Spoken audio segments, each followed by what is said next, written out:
সম্প্রতি যে পরিবর্তন দেশে এসেছে, এটাকে স্বাভাবিকভাবেই সবাই এক দৃষ্টিতে দেখবে না, এখানে দৃষ্টির ভিন্নতা থাকবেই।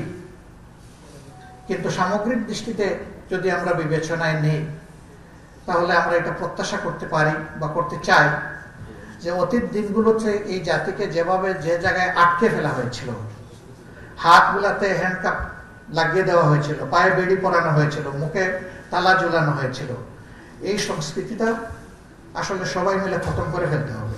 এটা রাখা যাবে না।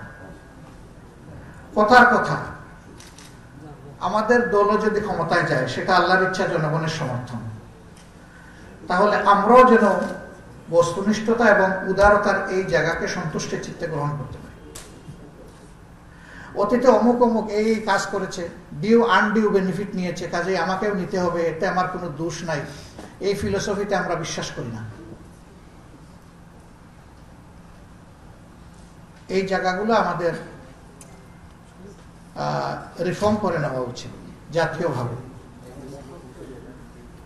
আমি আপাতত শেষ যে কথাটা বলে আপনাদের সবাইকে স্বাগত জানিয়ে এখন বিদায় নিচ্ছি।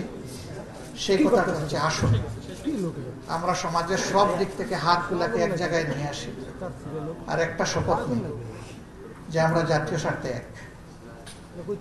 এই জায়গায় আমরা কোনো কম্প্রোমাইজ করব না। এটা যার বিপক্ষে যাক আর যার পক্ষে যাক, তাতে আমাদের কিছুই আসে যায় না।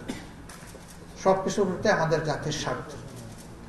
আপনাদের কলম মুক্ত হোক, শানিত হোক, আপনাদের মুখগুলাও মুক্ত হোক, স্বাধীন হোক। শ্রীলঙ্কা আবারও রপ্তানিতে শীর্ষে।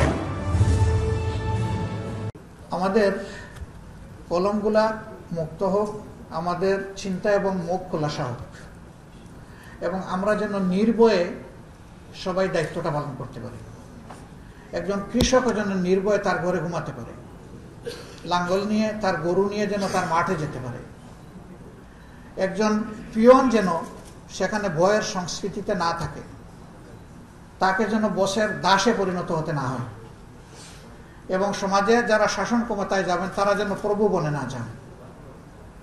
আর নাগরিকদেরকে তারা যেন তাদের অধীনস্থ দাস মনে না করেন, বরঞ্চ নাগরিকদের দেওয়া কর্তব্য পালনে তারা বাধ্য, এবং নাগরিকদের কাছেই তাদের জবাবদিহি করতে হবে, সেই অনুভূতি সৃষ্টি হবে। সেটা আমরা দোয়া করি আল্লাহর দরবারে।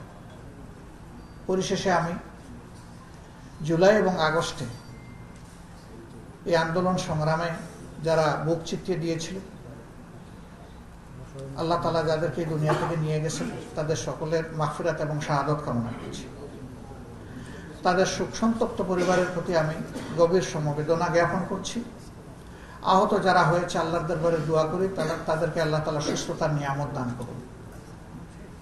1.5 বছরের শিশু থেকে 90 বছরের বৃদ্ধ এই আন্দোলনে যারা মাঠে নেমে এসেছিলেন, আমি তাদেরকে কৃতজ্ঞতা জানাই। আর যারা জীবন দিয়ে বিদায় নিয়েছে, জাতি যেন তাদেরকে বীরের মর্যাদায় আগামী দিনে সম্মান দেয়, সেই প্রত্যাশা ব্যক্ত করি।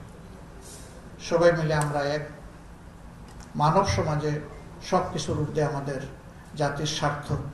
আল্লাহ তাআলা আমাদেরকে বোঝার তৌফিক দিন এবং একসাথে কাজ করার তৌফিক দিন। সবাইকে ধন্যবাদ। আসসালামু আলাইকুম ওয়া রাহমাতুল্লাহ।